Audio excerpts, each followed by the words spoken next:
آج سے کروڑوں سال پہلے اس دنیا پر ڈائنوسار کا راج تھا۔ وہ چلتے تھے جہاں پر ہم چل رہے ہیں، اسی ہوا میں سانسیں لی اور اسی زمین پر لڑائیاں لڑی۔ ان ڈائنوسارز کی کئی ہزار قسمیں تھیں۔ کچھ ڈائنوسارز تو امن پسند تھے تو وہیں کچھ خونخوار اور بہت ہی خطرناک تھے۔ اور حیرت انگیز طور پہ ان میں سے کچھ تو 120 فیٹ تک لمبے اور ان کا وزن 70 سے 80 ٹن کے درمیان تھا، یعنی کہ لگ بھگ 20 ہاتھیوں کے وزن کے برابر۔ یہ زمین پر رہنے والے اب تک کے سب سے بڑے اور طاقتور جاندار تھے۔ لیکن پھر اچانک ایسا کیا ہوا؟ آخر وہ کون سی بات تھی جس نے ان کا نام و نشان ہی مٹا کر رکھ دیا؟ یہ سب کچھ جاننے کے لیے ہمیں کروڑوں سال پیچھے جانا ہوگا اور ڈائنوسارز کے اس آخری دن کو قریب سے دیکھنا ہوگا۔ زمین کی ہسٹری میں گزرے چند ایسے بھیانک گھنٹے جس کے بارے میں سوچ کر ہی ہم انسانوں کے رونگٹے کھڑے ہو جائیں۔ انوکھی دنیا میں ایک بار پھر سے خوش آمدید۔ ناظرین، آج سے 65 ملین سال یعنی 6 کروڑ 50 لاکھ سال پہلے زمین پر موسم بالکل نارمل تھا۔ چاروں اور سورج کی روشنی پھیلی ہوئی تھی، لمبے لمبے پیڑوں سے ٹکراتی سمندر کی ٹھنڈی ہوائیں اور چاروں طرف ڈائنوسارز کے چیخنے اور چنگارنے کی آوازیں۔ جب یہ ساری ڈائنوسارز کی قسمیں بڑے ہی آرام سے زمین پر اپنی زندگی بسر کر رہے تھے، تب 10 کروڑ سال پہلے ہی ان کی قسمت لکھی جا چکی تھی۔ 10 کروڑ سال پہلے ایک چھوٹا سا ایسٹرائڈ کا ٹکڑا جو کہ زمین سے لگ بھگ 20 کروڑ میل دور جوپیٹر اور مارس کے بیچ میں بنے ایسٹرائڈ بیلٹ میں گھوم رہے ایک بہت بڑے ایسٹرائڈ سے جا ٹکراتا ہے۔ اس ٹکراؤ سے اس بڑے ایسٹرائڈ کی ڈائریکشن بدل جاتی ہے اور وہ ایسٹرائڈ بیلٹ سے نکل کر سیدھا زمین کی طرف 22,000 میل فی گھنٹے کی رفتار سے بڑھنے لگتا ہے۔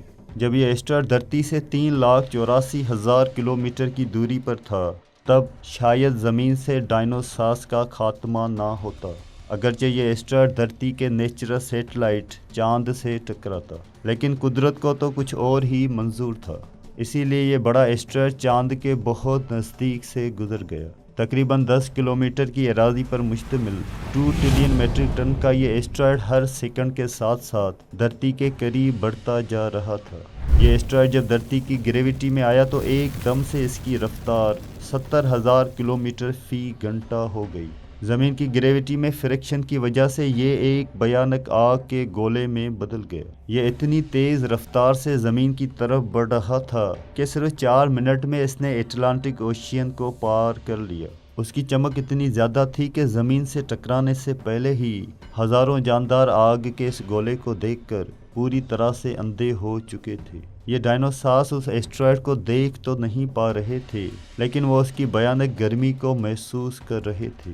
کچھ ہی پلوں میں یہ ایسٹرائڈ میکسیکو کی گاڑی کے پاس زمین سے ٹکراتا ہے اور لگ بھگ 35,000 ڈگری سیلسیس کی طاقت کا ایک بھیانک دھماکہ ہوتا ہے۔ اس ٹکراؤ کا دھماکہ لگ بھگ 10 ہائیڈروجن بم کے دھماکے کے برابر تھا۔ یہ ٹکراؤ اتنا طاقتور تھا کہ اس کے ٹکراتے ہی دھرتی کی لاکھوں ٹن دھاتو اسپیس میں چلی گئی۔ ٹکراؤ والی جگہ پر 180 کلومیٹر چوڑا اور 20 کلومیٹر گہرا گڈھا بن گیا۔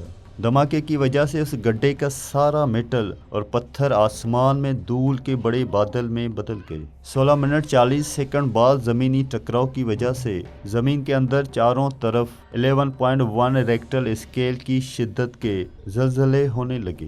اس وجہ سے سمندر میں سونامی کی لہریں اٹھنے لگی اور ایک کے بعد ایک سونامی کی لہریں چاروں طرف بڑھنے لگی۔ زلزلوں کے جھٹکوں نے سبھی جوالا مکھی کو بھڑکا کر رکھ دیا، جس کی وجہ سے جگہ جگہ ڈائنوسارز کا خاتمہ ہونا شروع ہو گیا۔ زمین کی تباہی شروع ہو چکی تھی۔ اس بھیانک دھماکے میں ریڈیشن کی شدت اتنی بڑھ گئی تھی کہ اس کے 800 کلومیٹر کے دائرے میں آنے والے سبھی جاندار جل کر پوری طرح سے راکھ کے ڈھیر میں بدل گئے۔ اس بھیانک تباہی میں اڑنے والے ڈائنوسار ان زمینی خطروں سے تو بچ نکلے، لیکن یہ اس بھیانک تباہی کی تو بس شروعات تھی۔ دھماکے کی وجہ سے جو لاکھوں ٹن پتھر اور دھول اسپیس میں گیا تھا، وہ گریویشنل پل کی وجہ سے ٹھیک 40 منٹ بعد آگ کے گولے کے روپ میں پوری دھرتی پر برسنے لگے۔ ساتھ ہی دھول کا ایک بہت بڑا طوفان 6,000 کلومیٹر فی گھنٹہ کی رفتار سے زمین کی دوسری طرف موت لے کر آ رہا تھا۔